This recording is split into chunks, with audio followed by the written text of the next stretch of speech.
மாலை வணக்கம். மணியம் செல்வன் சார் வந்து எனக்கு கிட்டத்தட்ட ஒரு 30 வருஷமாக பரிச்சயம். விகடன் சேர்ந்த புதுசுலேருந்து அவரோட எனக்கு பழக்கம். இன்றைக்கி எனக்கு இருக்கக்கூடிய இந்த எக்ஸிபிஷனில் நான் வியந்த ஒரே ஒரு விஷயம் என்னென்னா, 82 வருஷமாக 2 தலைமுறையாக இத்தனை ஓவியங்கள் வரைந்து கொண்டிருக்கும் இந்த ஓவியர்கள் இந்த 82 வருஷமாக இருக்கக்கூடிய இந்த ஓவியங்களை அப்படியே பாதுகாத்து வச்சிருக்கிறதுங்கிறது தான் அது எங்களுக்கான எங்கள் எல்லாருக்குமான. ஏன்னா விகடன் ஆர்கைவ்ஸ்னு பார்க்கும்போது நாங்கள் செய்ய வேண்டிய பல வேலைகளை வந்து இதை பார்த்து கற்றுக்கணும் போல் இருக்கு. அந்த அளவுக்கு வந்து ப்ரிசர்வ் பண்ணி வச்சுருக்கீங்க. அதில் மாசை சார் எப்போவுமே தெளிவாக இருப்பார். எனக்கு அப்போல்லாம் புரியல. ஆரம்பத்தில் வந்து அவர் ஓவியங்கள் வரைஞ்சிட்டு அதை திரும்ப கேட்டுருவார், ஒரிஜினல் கேட்டு வாங்கிடுவார். அப்போ எங்களுக்கு புரியல, அதோடைய ஒரிஜினலுடைய மதிப்பும் புரியல, அவர் ஏன் அதை திரும்ப கேட்குறாருன்னு புரியல. ஆனால் அவர் நாசூக்கா ஒரே ஒரு விஷயம் மட்டும் சொல்லுவார், நான் அது நல்லா பாதுகாத்து வச்சுப்பேங்க, நான் அதை வந்து ப்ரிசர்வ் பண்ணி வச்சுப்பேன் அப்படிம்பார். சரி, அவர் ஏதோ சொல்கிறாருன்னு சொல்லிட்டு நாங்களும் அதை விட்டுருவோம். இப்போ பார்த்தா அவர் ப்ரிசர்வ் பண்ணி வச்சதெல்லாம் தெளிவாக தெரியுது. இல்லை, அது எல்லாத்துக்குமே உண்மையை சொல்லப்போனால், நீங்கள் அந்த ஒரிஜினல்ஸை திரும்ப வாங்காமல் இருந்திருந்தீங்கன்னா இன்றைக்கி நாங்கள் இந்த மாதிரி பொக்கிஷமாக சேர்த்து வச்சுருப்போமாங்கிறது எனக்கே சந்தேகம்தான். அந்த விதத்தில் அந்த லெகசியோடைய முக்கியத்துவத்தை வந்து அதை புரிஞ்சு அதை வந்து இத்தனை வருஷமாக நீங்கள் வந்து அதை பாதுகாத்ததுங்கிற இந்த ஒரு விஷயந்தான் எனக்கு இன்றைக்கி பார்த்ததுலேயே எனக்கு பட்டது. அதோடு நான் சுருக்கமாக என்னுடைய உரையை முடிச்சிடுறேன். நன்றி, வணக்கம். நான் சின்ன முதலாளி தான் சொல்லுவேன். அவர் சொன்ன முக்கியமான விஷயம், மணியம் செல்வன் நான் வந்து புத்திசாலின்னு என்றைக்குமே ஒத்துக்க மாட்டேன். இப்போ முதலாளி சொல்லும்போது அவர் கொஞ்சம் புத்திசாலி தான் தெரிகிறாரு. ஏன்னு கேட்டால் 92 வருஷம் வாழ்ந்த கோகுல் சார் நான் மீட் பண்ணும்போது இதே மாதிரி ஒரு பிரச்சனை வந்து, அப்போ என்னுடைய ஓவியங்கள்லாம் கொடுங்கன்னு கேட்கும்போது விகடனில் யார் நிர்வாகம் தெரியாது. ஒன்ஸு நீங்கள் சம்பளம் வாங்கிட்டு ஓவியமெல்லாம் வரைஞ்சாச்சுன்னா அந்த ஓவியம் எங்களுக்கு சொந்தம், திருப்பி தர முடியாதுன்ட்டாங்க. சூழ்நிலையில் நீங்கள் சாமர்த்தியமாக வாங்கிட்டேன்னு கில்லாடி ஆளியா அவ்வளோதான் சொல்ல முடியும். அதில் ஒரு சின்ன மாற்றம், கோகுல் சார் வந்து இன் எம்ப்ளாய்மெண்ட் ஆஃப் விகடன், அதுக்கும் வித்தியாசம் இருக்குது. அவங்க எப்போவுமே ஃப்ரீலான்ஸ். லீகலாக கரெக்ட். ஓகே, நன்றி ஐயா. அப்பாவின் உடன்பிறவா சகோதரர், ஓவியரும் நடிகரும் பேச்சாளருமான திரு சிவகுமார் ஐயா அவர்கள் எந்த ஒரு முக்கியமான நிகழ்வுக்கும் அவரின் ஆலோசனை கேட்காமல் அப்பா செயல்பட்டதில்லை. அவர்கள் இன்று இந்த விழாவில் கலந்து கொண்ட பெருமையை சேர்த்ததற்கு பெருமகிழ்ச்சி அடைகிறோம். இவரை அன்புடன் உரையாட. எல்லாருக்கும் வணக்கம். இதில் வந்து இந்த நிகழ்ச்சியில் எதுக்காக எனக்கு கூப்பிட்டாங்கன்னு தெரியல. நான் 3 பிறவியை ஏற்றிருக்கிறதா நினைக்கிறேன். ஒரு பிறவி ஓவியனாக வாழ்ந்தது 24 வயசோடு அது முடிஞ்சு போச்சு. அப்புறம் நடிகனாக 40 வருஷம் வாழ்ந்து அந்த வாழ்க்கை முடிஞ்சு போச்சு. இப்போ 2005 ஜனவரி மாதம் 19 இனிமேல் நான் உயிரோடு இருக்க வரைக்கும் மேக்கப் போட மாட்டேன் அப்படின்னு முடிவு பண்ணி 2006 இது வரைக்கும் நான் பேசின மேடை உரைகள் கிட்டத்தட்ட விஜய் டிவியில் 22 உரைகள் டெலிகாஸ்ட் ஆகிடுச்சு. அதில் மாஸ்டர் பீஸ் உரைகள் வந்து இன்றைக்கும் ராஜா சார் பார்த்துருக்காரு. ராமாயணம், மகாபாரதம், திருக்குறள் நான் பார்க்கல, அப்படி விட மாட்டேன், எப்படி ஒரு நாளைக்கு கூட்டிகிட்டு போயிடுவேன். ஸோ இந்த ஓவியனாக வாழ்ந்து முடித்தாச்சு. இப்போ என்னுடைய ஓவியங்களை வந்து இதை பற்றி வரைய முடியும்னா என்ன வரைய முடியாது. இவங்களை பார்க்கும்போது எனக்கு அளவில்லா சந்தோஷம். என்னென்னா, முதலாளி சொன்ன மாதிரி இத்து போன பேப்பர் பிரேமுன்னு காட்டுனா அந்த பேப்பர் பொடியாகிடும். அதெல்லாம் சேவ் பண்ணி வச்சு அப்பாவுக்கு மரியாதை பண்ணதுக்கு உண்மையிலேயே ஒரு ஆன்மா வந்து மேலேருந்து பார்த்து சந்தோஷப்படும். அதில் வந்து எந்த ஓவியமோ கோகுல் சாருக்கோ சிற்பிக்கோ மற்ற அந்த சீனியர் ஓவியர்கள் யாருக்குமே எஸ் ராஜம் உள்பட எல்லாருக்குமே வந்து வாரிசுகள் வந்து பெரிய ஓவியராக வந்த மாதிரி என் சித்தரிக்கை தெரியல. அதில் வந்து அப்பாவுக்கு ஒரு வாரிசு புறம் பண்ணி பாருங்கள். ஒரு மனுஷன் வந்து 44 வருஷம் வாழ்ந்துக்கான். எவ்வளோ கொடுமையாக நினச்சிப்பார். முடி நரைக்கலை ஐயா, முடி நரைக்கிறதுக்குள்ளே 44 வயசில் ஒரு மனுஷன் வாழ்க்கையை முடிச்சுக்கலாம். அது 28 வருஷம் ஓவியனாகவே வாழ்ந்திருக்கான். உடம்புல என்ன வியாதினே தெரியாமல் அந்த மனுஷன் போயிட்டான். ஆனால் போகும்போது என்ன பண்ணிட்டான்னா, அந்த ஆன்மாவையும் திறமையும் அப்படியே ஸ்வீகாரமாக தன்னுடைய மகனை கொடுத்து, அந்த பையன் வந்து 54 வருஷமாக அப்பா போட்ட மாதிரியும் போடுறாரு, அப்பாவோட டெக்னாலஜிக்கெல்லாம் வந்து நிறையாவும் போடுறாரு. அப்பா வந்து கல்கியில் மட்டும் ஒர்க் பண்ணார். கல்கிலி வந்து 1941 கல்கி ஆரம்பிக்கப்படுது. 1944 கல்கியோட எல்சா டங்கனுடைய இவங்க அம்மாலாம் போய் அஜந்தா ஓவியம் வரைகிறாங்க. அந்த அஜந்தா பாணி ஓவியங்கள் தான் இப்போ என்னுடைய பாணி ஓவியம் நான் இது சொன்ன மாதிரி தோட்டா தன்னுடைய சொன்ன மாதிரி இந்த ஓவியங்கள் வேறு. இந்த ஓவியங்கள் எல்லாம் வந்து அஜந்தா ஓவியங்கள் எல்லா சிற்பங்களில் அந்த சிற்பங்கள் எழுந்து மனுஷ வடிவத்தில் எப்படி இருக்குமோ அந்த மாதிரி வடிவத்தில் வரைஞ்சிருக்காங்க. இது ஹியூமன் அனாட்டமி ஒரிஜினல் படமாக நீங்கள் கே மாதவன் படம், நடராஜன் படம் பாருங்கள், அதுதான் ஒரிஜினல் முகம். எங்கள் முகம் அப்படியே இருக்கிறதில்ல, அது வேறு பேட்டர்ன். புரியுது உங்களுக்கு? இவர் வந்து என்ன பண்ணிட்டாருன்னா அப்படியே இன்கரேஜ் பண்ணிட்டார். அஜந்தா எல்லோரா அந்த ஓவியங்கள் சிற்பங்கள் வந்து மனித வடிவத்தை அப்படி இருக்குமா அப்படி ஒரு ஃபார்மேஷன் எடுத்துக்கிட்டு அதுலேயே மாஸ்டர் ஆகிட்டார். அதுலேயே அத்தனை சப்ஜெக்ட் வரைஞ்சிருக்காரு. அவர் இதுக்குள்ளே வரல. இப்போ மாதவன் வந்து என்எஸ் கிருஷ்ணன் படத்தை வரைஞ்சிருக்காரு, போர்ட்ரேட்டு நடிகர் சங்கத்தில் வச்சுருந்தாங்க. அப்படியே உயிரோட பார்க்குற மாதிரி இருக்கு. அதுக்குள்ளே அவர் வரல, அவர் வேற ஒரு பேட்டர்ன் இருக்கார். அவர் பண்ண பெரிய விஷயம் வந்து தான் பாதியில் போகிறோமேன்னு அந்த திறமையை பூரா தன்னுடைய வாரிசு கொடுத்து, இந்த பையன் என்ன பண்ணுறான், நான் இருக்கும்போதே கொடுத்துட்றேன், போனதுக்கு கொடுக்க வேண்டாம், தான் உயிரோடு இருக்கும்போதே தாரணி சுபாஷினி வந்து ஓவியராக்கி எவ்வளோ பெரிய குடும்பம் நினச்சி பாருங்க. 3 தலைமுறையாக வந்து ஓவியர் எங்கே எனக்கு தெரிஞ்சு தமிழ்நாட்டில் எந்த வீட்டில் எந்த குடும்பத்தையும் ஒரு ஆர்டிஸ்ட் இருக்குமா தெரியல. அதை விட முக்கியம் லிங்கையான்னு மணியம் சேருடைய தாத்தா ஒருத்தர், சின்ன தாத்தா ஒருத்தர், அவரே ஓவியராமா. 4 தலைமுறை. அதாவது இந்த நாட்டில் வந்து தமிழ்நாட்டில் ஓவியராக பிறகு சாபம் பாவம்னு நான் பல தடவை சொல்லியிருக்கிறேன். அது திரும்ப இப்பவும் வலியுறுத்தி சொல்கிறேன். ஏன்னா இப்போ இந்த மாதிரி ஆளுகள்லாம் வந்து பிகாசோ மாதிரி ஒரு தீவு விலைக்கு வாங்கியிருக்கணும், இலங்கையில் பாதி இலங்கை விலைக்கு வாங்கிக்கணும். அவர் எங்கே இருக்கார் தெரியுமா? அவர் அவங்க அப்பா வந்து ஆர்ட் டைரக்டராக இருக்கும்போது பார்த்திபன் கனவுக்கு ஒரு வீடு வாங்கி வச்சுருக்காரு. எந்த காலத்துல அதெல்லாம் 1950 முன்னாடி. அந்த வீட்டில் குடியிருக்காத சொந்த வீடுன்னு வாங்குறது ஞாபகம் வச்சுக்கணும். 54 வருஷம் இவர் ஓவியம் பண்ணிவிட்டு என்ன அப்பா அம்மா ஓட்ட வீட்டில் வண்டியை ஓட்டிகிட்டு இருக்காரு. இது நம்ம நினச்சி பார்த்தா நாக்கு பிடிக்க செத்து போகணும். ஓவியர்கள் ஒரு மரியாதை வந்து இந்த நாட்டில் இன்னும் இல்லை. இந்த மாதிரி ஜெயராஜ் வந்து 18 மணி நேரம் ஞாபகம், 18 மணி நேரம் ஓவியம் வரைஞ்ச. ஒரு நாளைக்கு 18 மணி நேரம் 24 மணி நினச்சி பாருங்க. சம்சார் பக்கம் டீ ஊற்றி கொடுப்பாங்களாம். அந்த மாதிரியில் வரைஞ்சால் ஒரு ஃப்ளாட்டில் குடியிருக்கிறார். ஓவியர்களுக்கு இங்கே பெரிய மரியாதை இல்லை. நான் என்னுடைய ஓவியங்கள்லாம் எப்படின்னா, ராஜா சார் சொன்ன மாதிரி மதுரை கோவிலுக்குள்ளே உட்காந்து 21 வயசு நீங்கள் கட் பண்ணி வைப்பாங்க. 21 வயசில் இப்போ சமணம் போட்டு உட்காந்து காலை 8 மணிக்கு வரைய ஆரம்பித்து அக்கரி வீரபத்தர், அகோர வீரபத்தர் 2 மண்டபத்தையும் ஒரு மண்டபத்தை வரைஞ்சி பிடிக்கிறதுக்கு 10 மணி நேரம். ஒரு தடவை தான் டாய்லெட் போயிட்டு வந்தேன், ஒன்றுக்கு போல ஒரு தடவை போயிட்டு வந்தேன். அப்போ 10 மணி நேரம் 20 வயசு பையன் உட்கார முடியுமா சொல்லுங்கள்? ஒரு 20 வயசு பையன் ஒரு பையன் 10 மணி நேரம் சமணம் போட்டு உட்கார முடியுமா? புரியுது உங்களுக்கு? நான் வந்து யோகா வந்து 58 பண்ண ஆரம்பிச்சிட்டேன். தலைகளாக வந்து 65 வயசு தலைகளாக நின்னேன். அப்புறம் டாக்டர்ஸ் இனிமேல் நீ கூட சொல்லி நிறுத்திட்டாங்க. ஸோ தபம் மாதிரி எடுத்துகிட்டு நான் அதை பண்ணி முடிக்கும்போது சந்தானராஜன் ஓவியர் இருந்தார். ஓவியக்கலையில் இவங்கெல்லாம் படிச்சிருப்பாங்க. அவர் மிகப்பெரிய இந்தியாவில் மிகச்சரிய மாடர்ன் ஆர்டிஸ்ட். அவர் சொன்னார், நீ வரைகிற ஓவியம், நீ காந்தி படம் ராஜா சாருக்கு புக் கொடுத்துருக்கேன், இந்த ரேப்பர் காந்தி படத்தை இந்தியாவில் நம்ம வரைகிற 2 பேர் கிடையாது, 2 பேர் கூட வரைய முடியாது, அப்படி படாது. அதெல்லாம் எல்லாம் ஒரு ஹொரைசன் ஒரு இடத்துக்கு வந்துட்டு திரும்ப வெளியே வா, மாநாட்டு வானார். என்னென்னோ பண்ணி பார்த்து மாநாட்டுக்கு நான் வர முடியல. அப்போ அவர் சொன்னார், உன்னுடைய ஓவியம் வந்து 14ஆம் என்னப்பா மைக்கு கராடா பண்ணுது, கொஞ்சம் கரெக்ட் பண்ணிக்க. 14ஆம் நூற்றாண்டு ஓவியங்கள் எப்போ 600 வருஷத்துக்கு முன்னாடி ஓவியம். நீ லேட்டாக போகணும்னு தொலைஞ்சிட்டேன். இந்த ஓவியத்துக்கு வேலை இருக்கான்னு சொல்லி நான் துரத்தி விட்டனால நடிகனானால கல்யாணம் பண்ணேன். அதனால் 2 பசங்க கிடைச்சாங்க. அதுக்கப்புறம் வசதியான வீடு இருக்குது.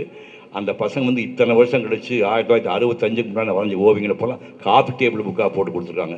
அது காரணம் நான் நடிகனாக வந்தது தான். அதுக்காக நீங்கள் நடிகனான்னு சொல்ல, இப்படி வந்து மக்களால் கொண்டாடப்படாத ஒரு கலையில் ஒரு 3 தலைமுறையாக ஒருத்தர் வந்து நாங்கள் வந்து பிறந்தது வந்து பேர் புகழுக்காக இல்லை, நாங்கள் எங்கள் கடமை அது. எப்படி நல்லகண்ணு வந்து பதவி எனக்கு முக்கியம் இல்லை, நான் மக்களுக்கு சேவை பண்ணது முக்கியம்ட்டு 3 தடவை எலெக்ஷன் நிற்கிறார் நல்லகண்ணு. அது 99 வயசு ஆகுது, 3 தடவை தோற்று போயிட்டார். அப்புறம் கோவம் வரும்ல, நந்தி கட்ட மக்களுக்கு சேவை பண்ணுறது என்னுடைய நோக்கமே தவிர அவங்க பதவி எனக்கு முக்கியம் இல்லாட்டி இன்னும் கடைசி வரைக்கும் அந்த மாதிரி இவங்க நாங்கள் கலைக்காக வாடுறோம் தவிர வசதிக்காக புகழுக்காக வாழ்ந்து எப்படிப்பட்ட ஃபேமிலி. இந்த ஃபேமிலி இப்படி ஒரு நிகழ்ச்சி நடத்தி, இது இளையராஜாவும் இது சாதாரண நினைக்காதீங்க. இளையராஜா வந்து எங்கேயோ புறப்பட்டு மண்ணு குழந்தை புறப்பட்டு வந்து உலகத்தை உச்ச தொட்டாள், சிம்பனி தொட்டாள். இன்னொரு மனுஷன் இளையராஜா மேலே இந்த மண்ணில் பிறக்கிறதுக்கு வாய்ப்பு கிடையாது. அவர் வந்து இந்த நிகழ்ச்சிக்கு வந்து பண்ணு, இதை விட அவர் ஹானர் பண்ணுறதுக்கு ஒன்றுமே இல்லை. அளவில்லா சந்தோஷம். இந்த குடும்பம் சார்பிலே ராஜா அவர்களுக்கு நன்றி தெரிவித்து உரை முடிக்கிறேன். நன்றி, வணக்கம். சிறு வயசில் வந்து லைப்ரரி போயிட்டு பொன்னியின் செல்வன் அது என்ன 2ஆம் பாகம், அதாவது 2வது பதிப்பாக என்னன்னு தெரியல, அது லைப்ரரியில் இருக்கும் இல்லையா, 5 பாகங்கள், மொத்தம் 5 பாகங்கள். அதை எடுத்து படிக்கிறது வந்து எங்களுடைய செட்டுகள்லாம் வந்து ரொம்ப, நான், பாரதி ராஜா, பாஸ்கர், இந்த குரூப்பு எல்லாம், சுப்பிரமணியன் சொல்லி எக்கோ கம்பெனிக்கு என்னுடைய ஃப்ரெண்டு, எல்லாம் போட்டி போட்டுக்கிட்டு எடுப்போம். ஃபஸ்ட்டு காணவே ஏன்னு, அது எங்கிட்ட இருக்கு, நான் படிச்சுட்ருக்கேன். அப்படி படித்து கல்கி சாரு தான், கல்கியினுடைய எழுத்து தான் என்னுடைய கற்பனையை தூண்டி விட்டதே தவிர, அவருடைய எழுத்தினால் எனக்கு கற்பனை உலகத்திலே பறக்கிறது என்பதை வந்து எனக்கு ஆசிரியராக குருவாக இருந்தது வந்து கல்கி தான்.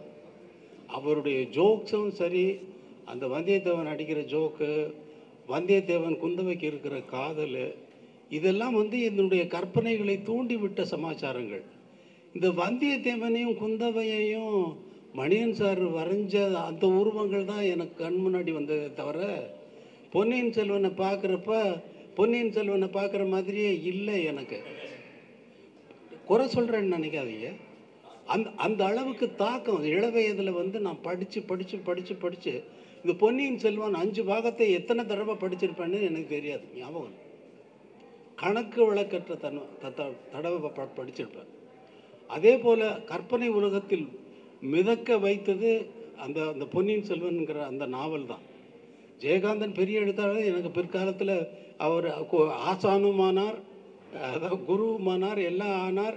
இவ்வளவு தான் நெருக்கமாக இருந்தாலும் கூட ஜெயகாந்தன் எழுத்தை விட, ஜெயகாந்தன் எழுத்து வந்து பக்குவப்பட்ட ஆட்களுக்கு, உயர்ந்த நிலையில் இருப்பவர்களுக்கு அது மிகவும் உயர்ந்த தன்மைகளை போதிக்கிற சமாச்சாரம். வெறும் விவாதங்களை வைத்து சமூகத்தில் எதை கூடாது என்று சொல்கிறார்களோ, ஏன் அது அப்படி இருக்கக்கூடாது என்று விவாதிக்கக்கூடிய தன்மைகளை உள்ளடக்கியது. ஆனால் இக்கற்பனை, ஒரு சரித்திரம், ஒரு கதை, ஒரு காதல், ஒரு சாதாரண மனிதனுடைய உணர்வு, இத்தனையையும் அடக்கி கல்கி அவர்கள் எழுதிய அந்த பொன்னியின் செல்வன் தான். பொன்னியின் செல்வன் மட்டுமல்ல, மற்ற அந்த இல்லை சிறுகதைகள் கூட 786 அது மாதிரி ஒரு சின்ன கதை, அது கூட வந்து இருக்கும். அடிக்கடி ஜோக்ஸில் வந்து எங்களுக்கு வந்து கல்கி சாருடைய ஜோக்கு தான் ஞாபகத்துக்கு வரும். அவர் வந்து சீரியஸாக இருக்கார், ஹாஸ்பிட்டலில் அட்மிட் பண்ணியிருக்காங்க. ஹாஸ்பிட்டலில் அட்மிட் பண்ணாங்க, டாக்டர்லாம் வந்து பார்த்துட்டு போனாங்க. வந்து எல்லாம் ரொம்ப ஆவலோடு போயிட்டு என்னாச்சு கேட்குறாங்க. கல்கி சார் சொல்கிறார். கல்கி சார் வெளியே வந்தார். டாக்டர் ஒன்றும் இல்லைன்னு சொல்லிட்டாரு. அப்படியா, இல்லை க்யூர் பண்ணுற மாதிரி ஒன்றும் இல்லைன்னு சொன்னார்.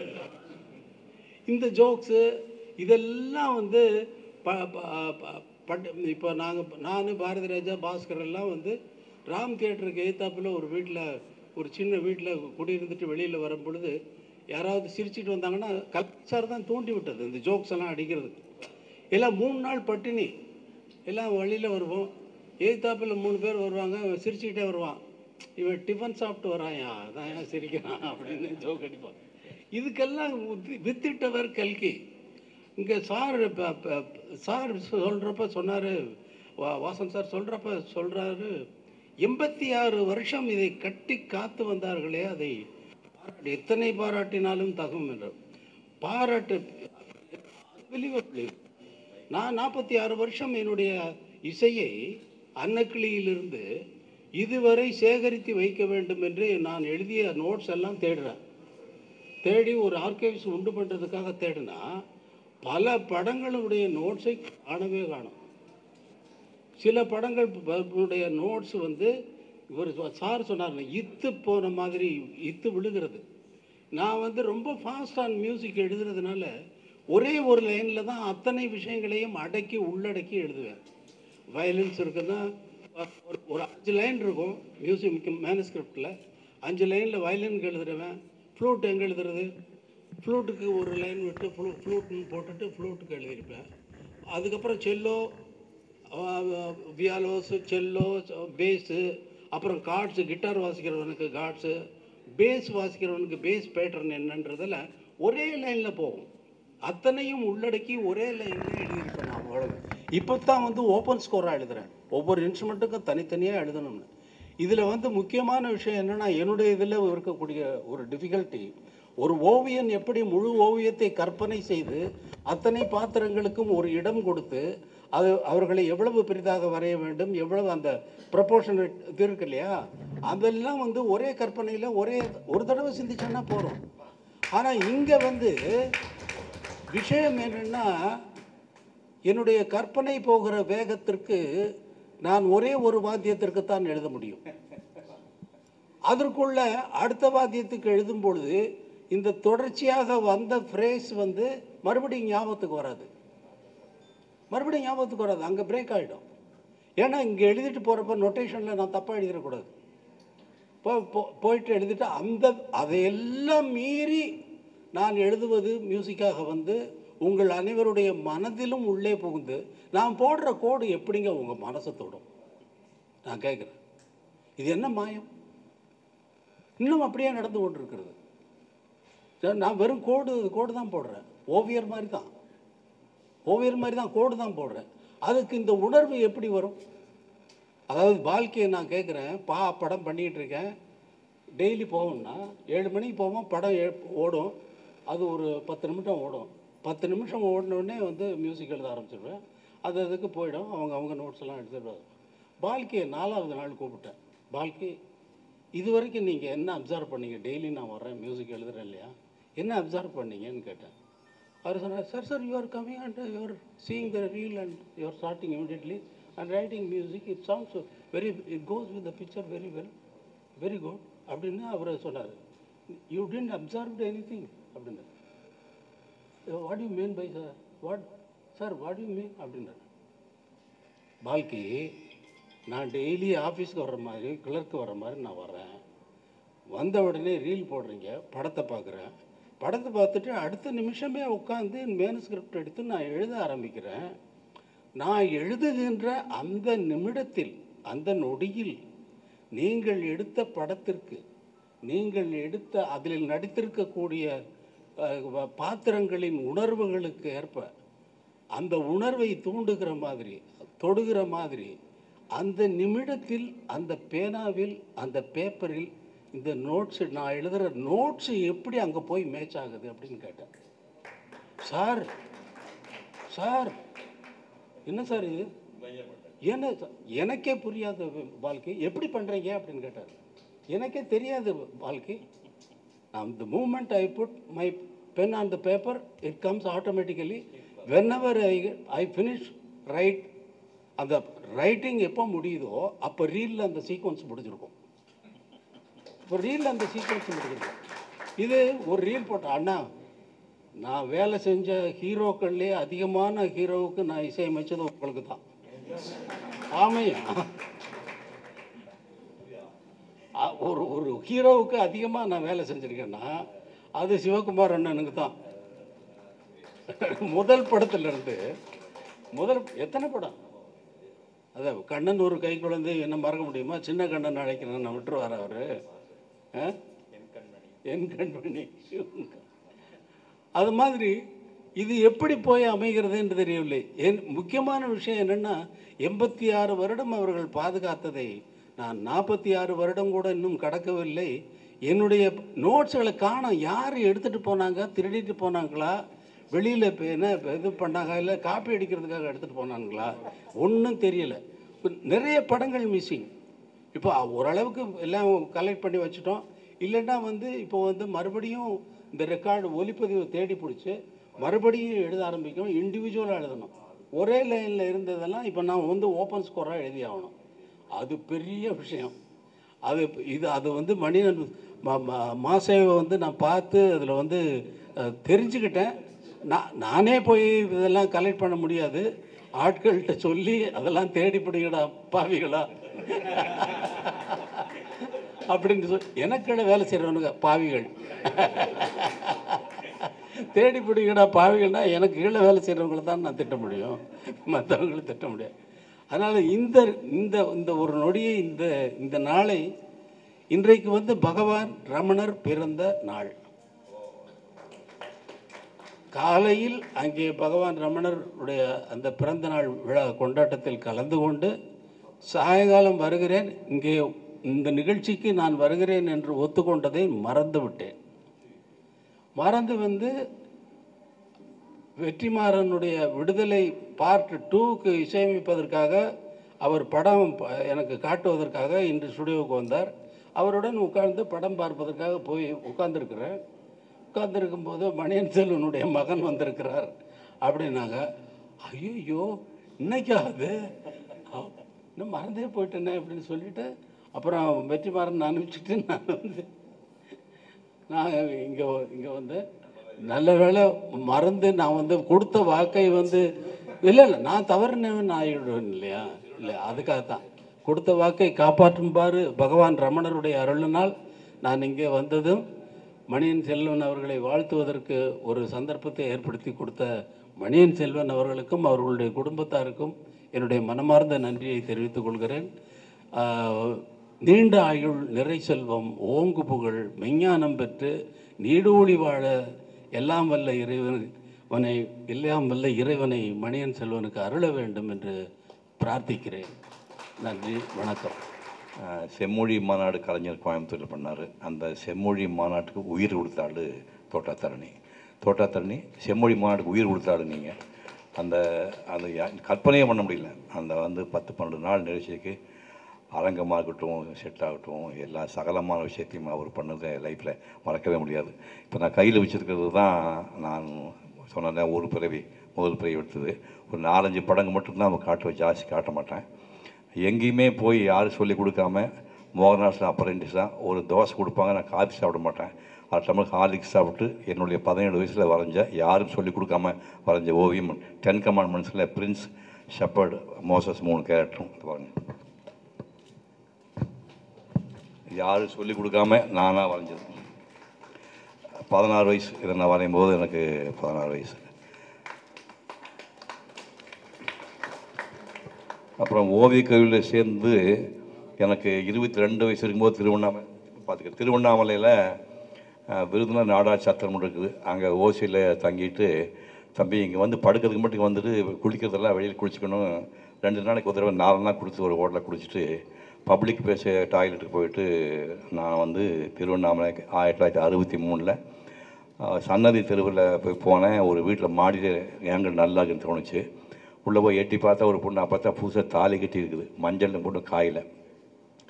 மாடியில் போய் இந்த ஓவியம் வரைஞ்சிக்கிறேன்னு சொன்னேன்.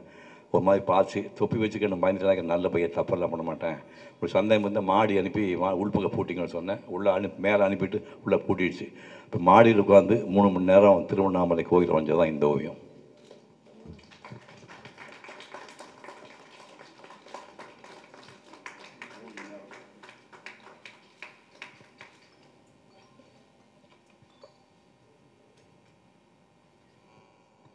திருவண்ணாமலை ஜோதி இருக்கிற மலை மேலே பாதி மலை மேலே போய் உட்காந்து திரும்பி பார்த்தீங்கன்னா 22 மைல் தூரத்தில் செஞ்சிக்கோட்டை தெரியும்.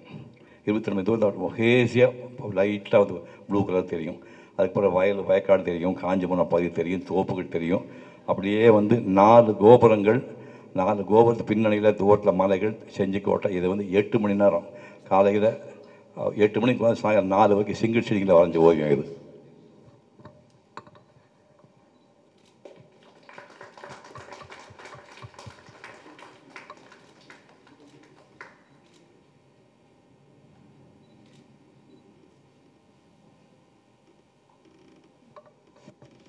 மேற்கு கோபுரம் இப்போ சாமி சொன்னார், இவர் சாமி தான் கோபுரம். ரமண மகர்ஷி ஆசிரமத்துக்கு போகிற ரோடு, அது நேராக கடைசி போனால் ரமண மகர்ஷி ஆசிரமம் வரும். மேற்கு கோபுரத்துலேருந்து தெற்கு நோக்கி போகிற ரோடு. இதை வந்து ஒரு மாடியில் உட்காந்து ஒரு 3.5 மணி நேரம் வரைஞ்சது. இப்போ இந்த கோபுரமெல்லாம் இதில் ப்ரௌன் கலர் இருக்கும். அப்போல்லாம் வந்து கும்பாபிஷேகம் பண்ணல. இப்போ கும்பாபிஷேகம் பண்ணி இதை அழகுபடுத்துன்னு சொல்லி சாம்பா கலர் அடிச்சு கேவலப்படுத்திட்டாங்க. இது ஒரிஜினல் கலர் எப்படி பாருங்கள்.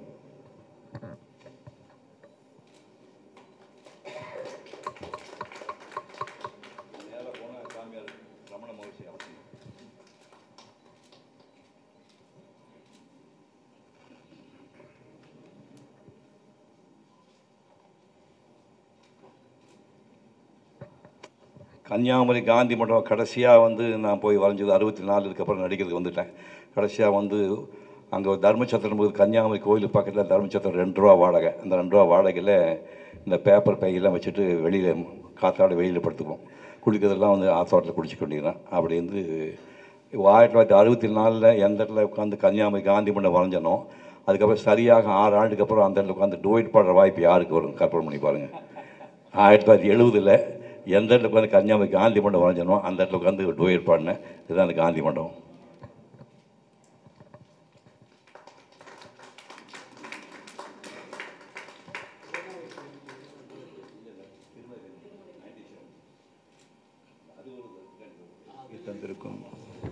வருகை தந்திருக்கும் பெரியவர், என் மனசுக்கு பிடித்தவர். என் மனசு மாத்திரம் இல்லை, என்னுடைய ஓவியத்தை பண்ணும்போது அவருடைய கீதாஞ்சலி பாட்டு இன்னைக்கு அது என்னுடைய ஆல்பத்தில் கண்டினியூவாக போயிட்டுருக்கும். அந்த அப்படிப்பட்ட பெரிய மகான். அது மாத்திரம் இல்லை, அவருடைய படைப்புக்கு நான் சொல்கிறதுக்கு வார்த்தையே இல்லை. அப்பேற்பட்டவர் இந்த நிகழ்ச்சிக்கு வருவார், கூப்பிட்டோன்னே அழைத்துன்னு வருவார் அப்படின்ட்டு நான் நினச்சி கூட கனவுல கூட நினச்சி பார்க்கல. ஸோ இப்பேற்பட்ட ஒரு லெஜண்ட் நீங்கள் வந்து எனக்கு இன்றைக்கி இந்த நிகழ்ச்சி கலந்தது ரொம்ப ரொம்ப மகிழ்ச்சி. அடுத்து எனக்கு ரொம்ப பிரதர்ன்னு சொல்கிற லெவலில் எனக்கு சிவகுமார் அண்ணன். அவர் வந்து இந்த என்னுடைய ஓவியத்துறையில் நான் எடுத்து காலடி வச்சு என்ட்ரு ஆன உடனே அது அந்த டைமில் என்னை ஒரு வீட்டுக்கு கூப்பிட்டு பல ஸ்கெட்சை காமிச்சார்.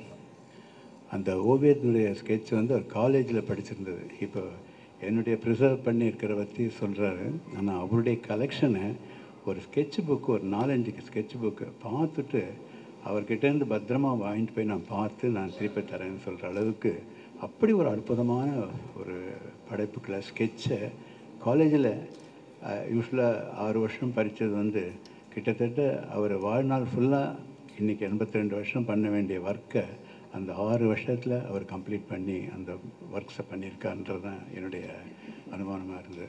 ஏன்னா அதனுடைய திறமை, அதனுடைய மெடிடேஷன், அது வந்து ஒரு தவமாகவே இப்போ நாங்கள்லாம் பத்திரிகைக்காக பண்ணுறோம் அப்படி இல்லாமல் தன்னுடைய ஆத்ம திருப்திக்காக அப்படியே வெறுமை அவர் வந்து அதை வந்து போய் அந்த இடத்த ஒரு ஸ்பாட் ஒர்க்கு அதை வந்து ஒரு ஓவியனாக இருக்கிறதுனால என்னால் உணர முடிஞ்சது. அது அப்படி ஒரு நல்ல ஒரு படைப்புகளை அவர் பண்ணி இருக்கிறது எனக்கு ஒரு ரொம்ப சந்தோஷம்.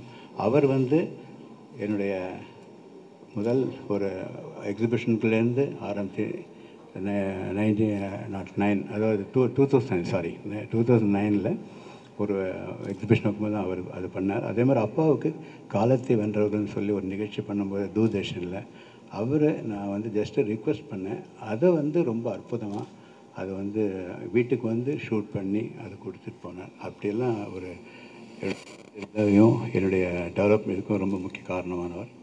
அப்புறம் அடுத்து எம்டி சொல்ல வேண்டாம்.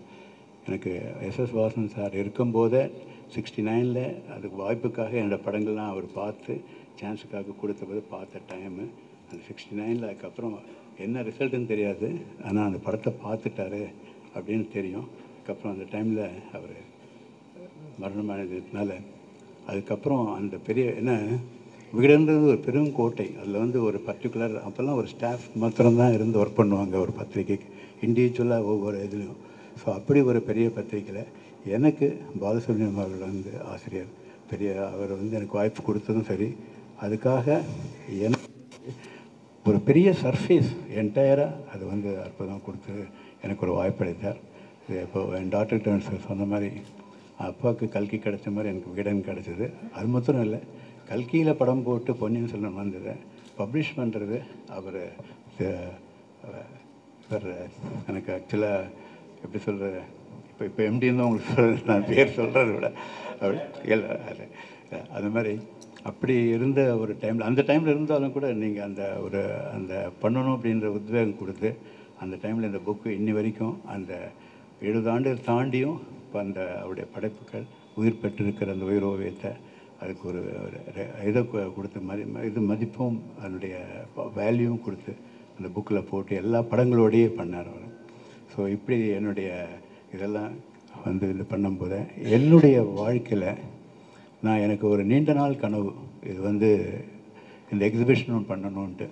ஏன்னா அது வந்து எக்ஸிபிஷன்றது நம்ம தனியாக ஒரு இண்டிவிஜுவலாக ஒரு 100 பேரோ ஒரு 1000 பேரோ கூப்பிட்டு பண்ண முடியும். ஆனால் மேக்சின் மாத்திரம் ஒரு எக்ஸிபிஷனே இல்லாமல் வாரம் பல லட்சம் பீப்புளை போய் அந்த படம் தானாக போய் கிடச்சிது.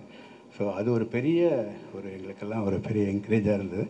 இந்த எக்ஸிபிஷன் பண்ண கனவு வந்து அப்பாவுக்கு இந்த 100 ஆண்டு வரும்போது அது அவசியம் பண்ணணும்னு சொல்லி முயற்சி எடுத்து இந்த நூற்றாண்டில் பண்ணுறதுக்கு ஒரு நல்ல ஒரு வாய்ப்பு கிடைத்தது. அந்த இடத்துல பெரியவர் ராஜா அவர்கள் வந்து வரணும் அப்படின்றதுக்கு முக்கிய காரணமாக என் மனசுக்குள்ளே தோன்றி கேட்டதுக்கு காரணமே, அவர் வந்து இசையில் இவ்வளோ பெரும் சிறப்பும் இதுவும் இருந்தாலும் அந்த ஓவியத்தை பற்றி அவர் வந்து ஒரு வாட்டி என்கிட்ட பேசும்போது ரெம்பரண்டோட படம் அந்த லைட் அண்ட் ஷேட் படம் பிடிக்கும் பார்த்துருக்கேன் அப்படின்னு சொல்லி தன்னுடைய போர்ட்ரேட் பண்ணும்போது அதை குறிப்பிட்டு சொல்லி பண்ண சொன்னேன்.